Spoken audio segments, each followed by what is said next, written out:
கல்வி கண் திறந்தவர் அப்படின்னு காமராஜர் ஐயா பத்தி நம்ம படிச்சிருப்போம். ஏன்னா நம்ம மாநிலம் கல்வியில முன்னேறதுக்கு பல முயற்சிகள் எடுத்திருக்காரு அவரு. மதிய உணவு திட்டம், ஒன் டீச்சர் ஸ்கூல் மாடல் அப்படின்னு ஏகப்பட்ட புதுமையான முயற்சிகளை பண்ணாரு. அப்போ பல கிராமங்கள்ல உட்பட கிட்டத்தட்ட 12,000 புது ஸ்கூல்ஸ் திறந்தாங்க. இந்த மாதிரி முயற்சிகள்னால நம்ம மாநிலத்தோட லிட்ரஸி ரேட் 1950ஸ்ல இருந்த 20%ல இருந்து 1961 36% உயர்ந்துச்சு. ஆனா பல பேருக்கு தெரியாத விஷயம் என்னன்னா, தமிழ்நாடு இன்னைக்கு தொழில் வளர்ச்சியில இவ்வளவு முன்னேற்றம் அடைஞ்சிருக்குன்னா அதுக்கு அடித்தளம் போட்டவரும் காமராஜர் தான். BHEL, ஹிந்துஸ்தான் போட்டோ பிலிம்ஸ் மாதிரி பெரிய பப்ளிக் செக்டார் நிறுவனங்களை தமிழ்நாட்டுக்கு கொண்டு வர மிகப்பெரிய பங்கு வகிச்சாரு.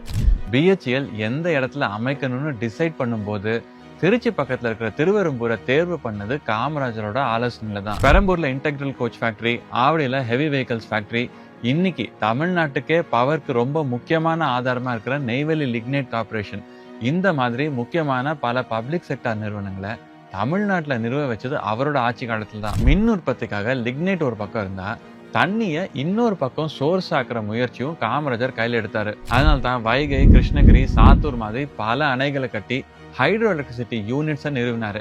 இந்த மாதிரி முயற்சிகளால தமிழ்நாடு மின்சாரம் தட்டுப்பாடு இல்லாத மாநிலமா மாறிச்சு. பெரிய பப்ளிக் செக்டார் கம்பெனிஸ்க்கு தேவையான நிலம், மின்சாரம், அடிப்படை உள்கட்டமைப்பு இதெல்லாம் உருவாக்கி வச்சதோட நிக்கல அவரு. இதோட சேர்த்து பிரைவேட் கம்பெனிஸான MRF, அசோக் லேலண்ட் மாதிரி கம்பெனிகளுக்கும் தேவையான வசதிகளை செஞ்சு கொடுத்து கிண்டி, அம்பத்தூர் மாதிரி இடங்களை இண்டஸ்ட்ரியல் எஸ்டேட்ஸா மாத்தினாரு. அப்படி காமராஜர் ஆட்சி காலத்துல தான் மெட்ராஸ் மாகாணம் இந்தியாலேயே 3வது பெரிய தொழில் நகரமா மாறிச்சு. அவரு உருவாக்கின அடித்தளத்தினாலதான் அந்த வளர்ச்சியோட பலனை நாம இன்னைக்கும் அனுபவிச்சுட்டு இருக்கோம்.